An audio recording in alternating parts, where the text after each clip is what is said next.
Salut tout le monde, c'est Alien. Aujourd'hui dans ce nouvel épisode du Ciné Club, on va parler de pixels, de manettes, mais aussi de films avec de la bagarre, des gros fusils et un plombier. Hein? Comme vous avez pu le deviner, ou peut-être parce que vous avez lu le titre de la vidéo, aujourd'hui on va parler de jeux vidéo au cinéma. Contrairement au cinéma qui est un art et un média plus que centenaire, les jeux vidéo sont nés dans les années 60 et ont connu une croissance presque fulgurante, autant sur le plan technique que sur le plan esthétique. Voyant cette mine d'or briller sous ses yeux, le cinéma commence à flirter avec ce tout nouveau média qui attire de plus en plus de monde, et de cette union sont nées les premières adaptations de films en jeux vidéo. Et comme toutes les premières fois, certes il y a des qualités, mais aussi beaucoup de défauts. Tu veux qu'on reparle de ton premier épisode? Ta gueule! En effet, les premières adaptations de films en jeux vidéo n'eurent pas beaucoup de succès auprès du grand public. Le cas le plus célèbre étant celui d'E.T. sur Atari 2600, considéré encore aujourd'hui comme le pire jeu vidéo de l'histoire, et qui serait l'un des principaux facteurs du crash du jeu vidéo en 1983. Heureusement, dans les années 90, le jeu vidéo revient en force avec de nouvelles machines comme la PlayStation, la Nintendo 64 ou encore la Sega Saturn, accompagnées de jeux comme Super Mario 64 ou encore la licence Tomb Raider. Profitant de ce retour en force, le cinéma refait du rentre-dedans aux jeux vidéo, et de cette nouvelle union naît un autre bébé, les adaptations de jeux en film. Et on va commencer par la toute première adaptation de jeux vidéo au cinéma, Super Mario Bros. Alors pour que vous fassiez bien la différence entre le film et le jeu, Super Mario Bros en jeu, c'est ça.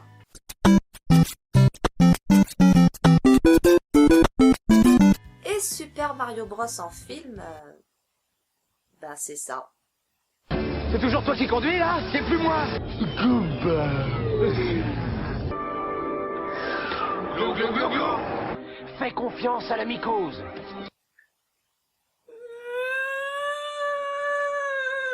Donc, Super Mario Bros sorti en 1993 nous raconte l'histoire de Mario, le célèbre plombier moustachu, et de son frère Luigi, qui apparemment est devenu portoricain. Ils vivent tous les deux à New York, dans le quartier de Brooklyn, ne me demandez pas pourquoi Brooklyn, je ne le sais pas non plus, et puis un jour, ils rencontrent une jeune archéologue prénommée Daisy. Celle-ci se fait enlever par les serviteurs de Bowser, mais si, vous savez Bowser, le gros dragon ennemi numéro 1 de Mario, eh ben dans le film, il est blond, moche et blanc comme un cul. Vous le sentez, le film de merde? On découvre un peu plus tard dans le film que Daisy est en réalité une princesse et qu'elle possède un royaume. Et de son côté, Mario et Luigi décident de sauver Daisy parce que Luigi est tombé amoureux de la jolie blonde. Parce que oui, dans le film, c'est Luigi qui se tape la princesse et non Mario. Vous le sentez, le film de merde? Pour sauver la princesse, Mario et Luigi se rendent donc au royaume champignon et pour cela empruntent un espèce de passage secret caché dans une grotte et fait avec des effets spéciaux tellement dégueulasses qui donneraient mal aux yeux à un aveugle.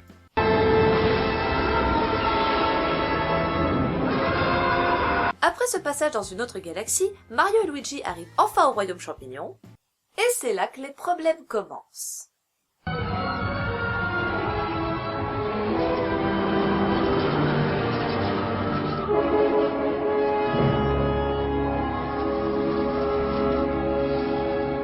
Alors que les choses soient claires, ça c'est le royaume champignon, ça c'est le royaume champignon, ça c'est un mélange entre Gotham et un quartier de Bangkok la nuit. Manque que les putes! Danse avec moi. Et si tu veux, je te cognerai toute la nuit. Désolé. L'intrigue s'enchaîne assez rapidement avec une histoire de pierre magique qu'il faut faire fusionner avec la princesse, que tous ceux qui ont un esprit mal placé sortent tout de suite d'ici, et merde. Bowser retrouve la pierre, arrive à Brooklyn et avant de détruire New York, transforme les gens en singes. Bon, je vais arrêter le massacre tout de suite et je vais aller directement à l'essentiel. Ce film est la preuve vivante que certains univers de jeux vidéo ne peuvent pas être adaptés au cinéma. Si on prend l'univers de Mario, on sait que quand on saute sur les champignons, ça les tue, que les carapaces de tortues peuvent devenir des armes, que manger des fleurs et des étoiles redonne de la puissance et que les tuyaux nous amènent vers de nouveaux niveaux. Parce que pour quelqu'un qui joue à Mario, c'est logique puisque ça fait partie de ce qu'on appelle le gameplay. Mais pour quelqu'un qui ne connaît pas l'univers de Mario et qui n'y a jamais joué, ça devient le délire d'un type qui a trop pris de LSD. Et c'est clairement le cas dans ce film. Le réalisateur a pris beaucoup de références aux jeux vidéo en pensant que les joueurs et les fans de Mario allaient aimer ses clins d'œil. Il a construit un univers autour de ses références et en a fait un film. Sauf que le film est très mauvais, voire carrément désastreux, et qu'il a eu de très mauvaises critiques autant du côté de la presse que du grand public. Donc tu veux dire que tous les jeux vidéo ne peuvent pas être adaptés au cinéma? Non, pas tous. En effet, il existe quelques films tirés de jeux vidéo qui fonctionnent correctement, autant sur le plan cinématographique que sur l'univers qu'ils traitent. C'est le cas de notre deuxième film, Lara Croft Tomb Raider. Sorti en 2001 et adapté de la célèbre licence du même nom, le film commence par une scène de bagarre entre Lara Croft, interprétée par Angelina Jolie, et un gros robot méchant vilain pas beau, programmé pour tuer l'aventurière. Mais comme dans le jeu vidéo, Lara a des balles illimitées et vide ses chargeurs tout en exécutant des roulades et des cascades dans tous les sens.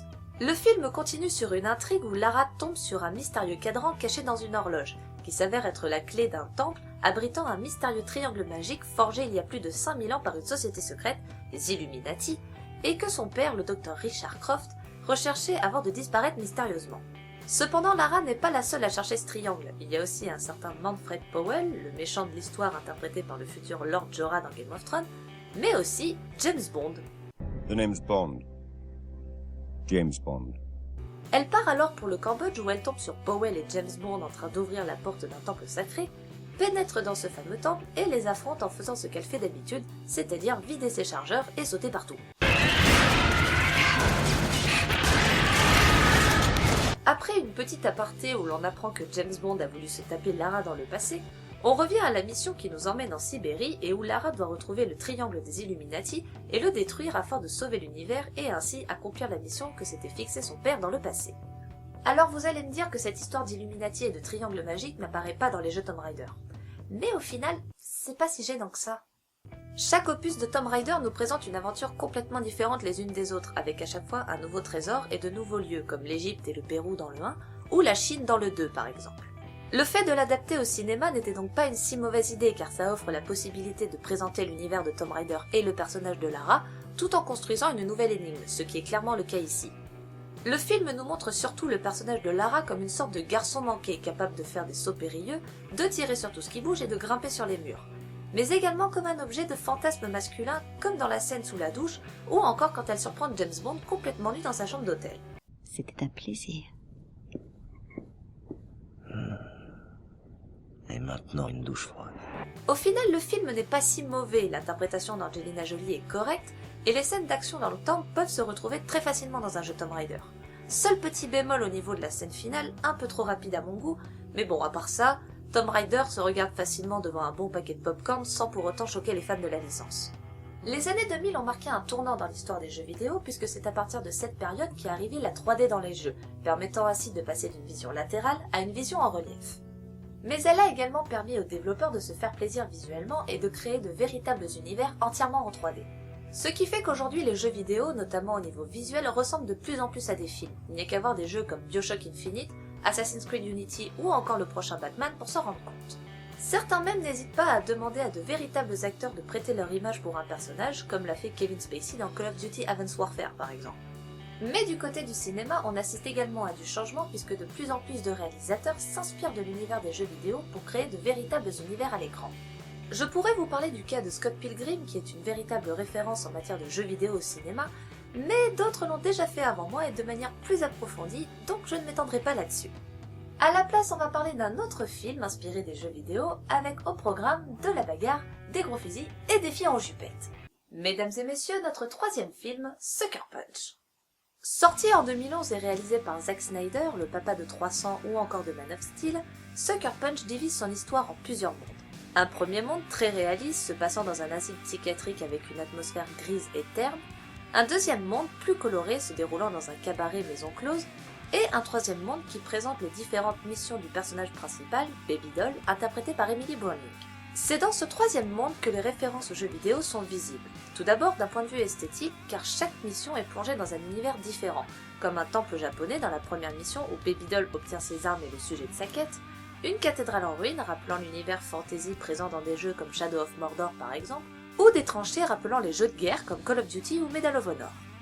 Cet aspect jeu de guerre se voit également avec le principe même de mission, rappelant évidemment celle des soldats, toutes coordonnées par un général présent au début de chaque mission, ou encore par le fait que les filles travaillent en équipe. On peut aussi remarquer quelques références à l'univers du manga, comme avec le personnage de Baby Doll vêtu d'un uniforme d'écolière, ou encore dans le choix de ses armes avec le sabre par exemple. En ce qui concerne l'ensemble du film, il est rempli d'effets visuels extrêmement bien faits, rappelant l'esthétique des jeux vidéo qui plonge le spectateur en immersion dans l'émission, comme un joueur peut être plongé dans un jeu vidéo lors d'une partie. Le scénario aussi tient la route. L'idée des trois mondes mélangés entre eux est une assez bonne idée et donne un certain rythme au film. Ainsi, on est plongé dans l'intrigue dès les premières minutes et on ne voit vraiment pas le temps passer. Voilà, ce nouvel épisode du Ciné Club est terminé, j'espère qu'il vous a plu. N'hésitez pas à partager la vidéo si vous avez aimé, à vous abonner à ma chaîne et aussi à me suivre sur Twitter, je vous mettrai les liens dans la description. N'hésitez pas à laisser des petits commentaires juste en dessous de la vidéo, des idées de thèmes ou de films que je pourrais aborder, pourquoi pas. Sur ce, je vous laisse, je vais aller finir ma partie, à très bientôt pour un nouvel épisode. Allez, ciao!